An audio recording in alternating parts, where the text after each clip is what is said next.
Welcome to BibleLink. It's great to see you. BibleLink exists to help link the Bible to real life, your life. Today we're in chapter 17 of Genesis. Now 13 years passed between this chapter and the previous chapter. Ishmael has become a teenager and Abram's really old, like 99 years old to be exact.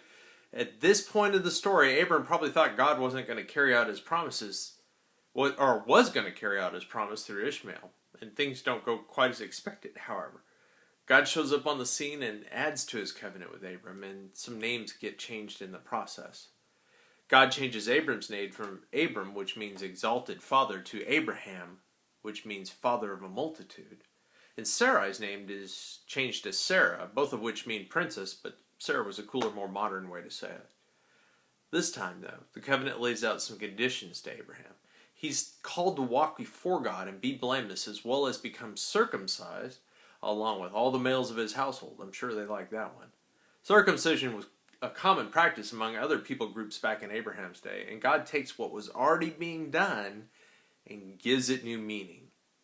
This was to be a personal sign to the Hebrew families that they and all their fruitful potential belonged to God. It was to remind them that they were called to live into the covenant that God made with Abraham. So this covenant wasn't just for him, it was for all of his descendants.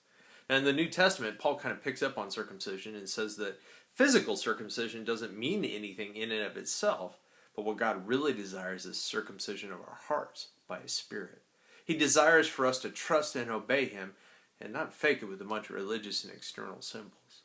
But for some unknown reason, Ishmael won't do as the carrier of God's covenant blessing. God says that Sarah and Abraham will have a son and that their son will be the carrier of God's promise. Abraham laughs at such an impossible assertion. He is 99 years old after all, and Sarah is postmenopausal, and they're kind of on their way out. How could they have a son? Has God's way ever seemed kind of insane to you? Has it seemed like such an impossibility? Like Abraham, we laugh when we hear of God's plan. What is it we don't think God can do?